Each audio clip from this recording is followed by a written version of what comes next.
أظن كلنا طالعين من رمضان والصيف دخل مش بنحب نقف في المطبخ كتير.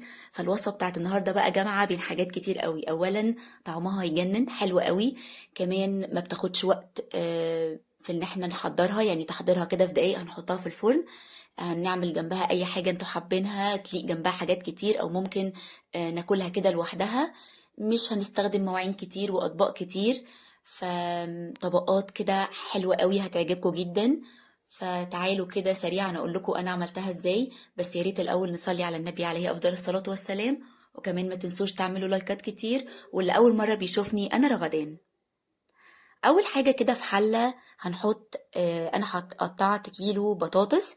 هنسلقه وهنحط مية عليه، مية من الحنفية مش مية سخنة، عشان السوا كده يبقى مظبوط بره وجوه في البطاطس.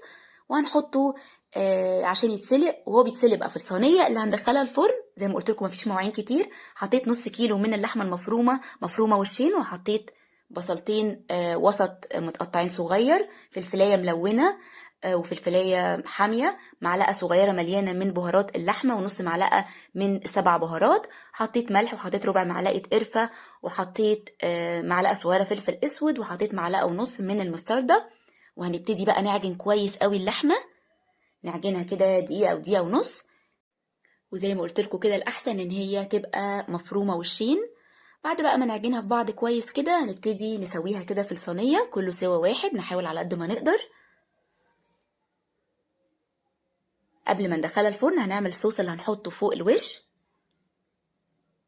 الصوص ده بقى عبارة عن معلقتين من صلصة الطماطم، هنحط عليها ربع كوباية مية صغيرة كده، وهحط عليها فلفل اسود.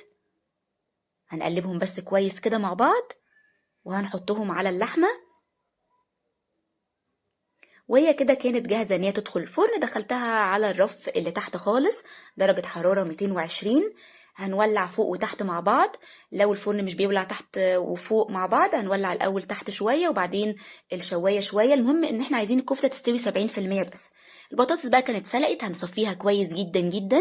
بعدين في بولة بقى احط عليها ملح، معلقة ونص من الكمون، البطاطس بتحب الكمون كتير. وهنحط نص معلقة فلفل اسود، نص معلقة توم باودر، نص معلقة زعتر، معلقة ونص كبيرة من السمنة. هنحط نص كوباية من اللبن، وهنبتدي نهرس البطاطس كويس جدا. لو احتاجت لبن تاني ممكن نحط شوية، انا احتاجت معايا حسيت ان هي ناشفة شوية فحطيت شوية لبن صغيرين تاني، وهبتدي تاني اهرس لغاية ما تبقى بيوريه ناعمة معايا. حطيت نص كوباية من البقدونس متقطع صغير. كده البطاطس خلاص كانت جاهزة. هغطيها بس كده بأي حاجة عشان ما تعملش قشر عقبال ما الكفتة تطلع من الفرن. هبتدي بقى احط البطاطس كده فوقيها، حاول كده نساوي البطاطس. انا كنت سلقه كيلو بطاطس، بس انا ما حطوش كله، حسيت الصينيه ما كنتش عايزه املاها اكتر من كده. شلت كده من الكيلو حوالي 100 او 150 جرام بس من البطاطس. طبعا كميه البطاطس كميه اللحمه ترجع لكم، يعني من نص كيلو بطاطس لكيلو ينفع جدا عادي خالص. هنوزع بقى البطاطس كده كويس فوق اللحمة المفرومة أو فوق الكفتة. بعدين هنحط بقى رشة كده جبنة موتزاريلا، تقدروا تحطوا جبنة تشيدر، تقدروا تحطوا لو مش عايزين تحطوا جبن خالص ممكن ترشوا رشة كده بقسماط. بس بصراحة الجبنة يعني بتخلي طعمها أحلى. هي كده كانت جاهزة خلاص تدخل الفرن تاني، عشان بقى كله كده يتجانس مع بعضه، البطاطس مع اللحمة والبطاطس تشرب كده من الصوص بتاع اللحمة. دخلتها الفرن كده برضو من تحت. هنولع فوق وتحت مع بعضه، لا اما هنولع الاول من تحت وبعد كده الشوايه لغايه المهم ما تاخد لون ذهبي حلو كده. طبعا لو خدت لون من فوق ولسه عايزين الصوص يقل شويه هنقفل الشوايه ونخلي تحت هو بس اللي شغال. كده خلاص هي كانت جاهزه وطلعت من الفرن. انا مش قادره اقول لكم الوصفه دي حلوه قد ايه. بجد انا متاكده قوي ان هي هتعجبكم. ميكس البطاطس مع اللحمه المفرومه او الكفته يجنن، حلو جدا. تقدروا طبعا تعملوها بيليق معاها حاجات كتير، او تقدروا تاكلوها لوحدها او بعيش او كده، لان هي اصلا يعني البطاطس بتشبع.